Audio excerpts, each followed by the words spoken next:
ತಂದೆಯ ಪರ ಮತ್ತೆ ಅಹಿಂದ ಅಸ್ತ್ರವನ್ನ ಪ್ರಯೋಗಿಸಿಬಿಟ್ಟಿದ್ದಾರೆ ಯತೀಂದ್ರ ಸಿದ್ದರಾಮಯ್ಯನವರು. ಮಾತನಾಡಿದ್ದಾರೆ ಅವರು.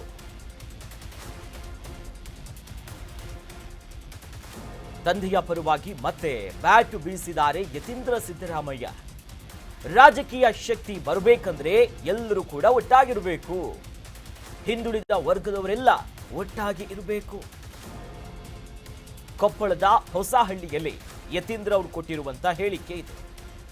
ಒಟ್ಟಾಗಿದ್ರೆ ಮಾತ್ರ ರಾಜಕೀಯ ಶಕ್ತಿಯನ್ನ ಪಡೆಯೋದಕ್ಕೆ ಸಾಧ್ಯ ಆಗುತ್ತೆ. ಸಮುದಾಯ ಯಾವಾಗಲೂ ಕೂಡ ಸಿದ್ದರಾಮಯ್ಯನವರ ಪರವಾಗಿದೆ. ಹೀಗಾಗಿ ದೇವರಾಜ ಅರಸು ದಾಖಲೆಯನ್ನ ಸಿದ್ದರಾಮಯ್ಯನವರು ಮುರಿದಿದ್ದಾರೆ. ಮುಂದೆನೂ ಕೂಡ ಸಿಎಂಗೆ ಆಶೀರ್ವಾದವನ್ನ ಮಾಡಿ ಅಂತ ಯತೀಂದ್ರ ಅವರು ಮಾತನಾಡಿದ್ದಾರೆ. ಸಿದ್ದರಾಮಯ್ಯ ಬೆನ್ನಿಗೆ ನಿಲ್ಲುವಂತೆ ಪುತ್ರ ಈಗ ಕರೆ ಕೊಟ್ಬಿಟ್ಟಿದ್ದಾರೆ. ನೋಡಿ, ಇವರೇ ಕೊಡುವಂತ ಸ್ಟೇಟ್ಮೆಂಟ್ಗಳೇ ಇಷ್ಟು ದೊಡ್ಡ ಮಟ್ಟ ಚರ್ಚೆ ಕಾರಣ ಆಗುವಂತದ್ದು. ಈ ಹಿಂದೆ ಕೆಲ ದಿನಗಳ ಹಿಂದೆ ಅಂದ್ರೆ ಸುಮಾರು ಒಂದು ತಿಂಗಳೇ ಆಗೋಯ್ತು. ಮುಂದಿನ ನಾಯಕತ್ವ, ಈ ಅಹಿಂದ ತತ್ವಗಳನ್ನ ಸಾರುವಂತ ನಾಯಕ ಯಾರು ಅಂತಂದ್ರೆ ಅದು ಸತೀಶ್ ಜಾರಕಿಹೊಳಿ ಅವರು. ಅವರು ಮುಂದೆ ಹೋಗಬೇಕು. ನಮ್ಮ ತಂದೆಯವರು ರಾಜಕೀಯ ಸಂಧ್ಯಾ ಕಾಲದಲ್ಲಿದ್ದಾರೆ. ಅವರ ನಂತರದಲ್ಲಿ ಸತೀಶ್ ಜಾರಕಿಹೊಳಿ ಅವರು ಅದಕ್ಕೆ ಸೂಕ್ತ.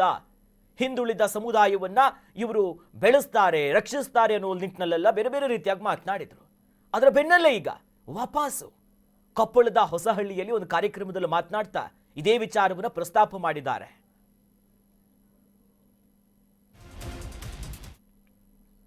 ರಾಜಕೀಯ ಶಕ್ತಿ ಬರಬೇಕು ಅಂತಂದ್ರೆ ನಾವೆಲ್ಲ ಒಗ್ಗಟ್ಟಾಗಿರ್ಬೇಕು. ಒಗ್ಗಟ್ಟಲ್ಲೇ ಬಲ ಇರುವಂತದ್ದು. ಹಿಂದುಳಿದ ವರ್ಗದವರೆಲ್ಲರೂ ಕೂಡ ಒಗ್ಗಟ್ಟಾಗಿದ್ರೆ ಮಾತ್ರ ನಾವು ರಾಜಕೀಯ ಶಕ್ತಿ ಪಡ್ಕೊಳಕ್ಕಾಗತ್ತೆ.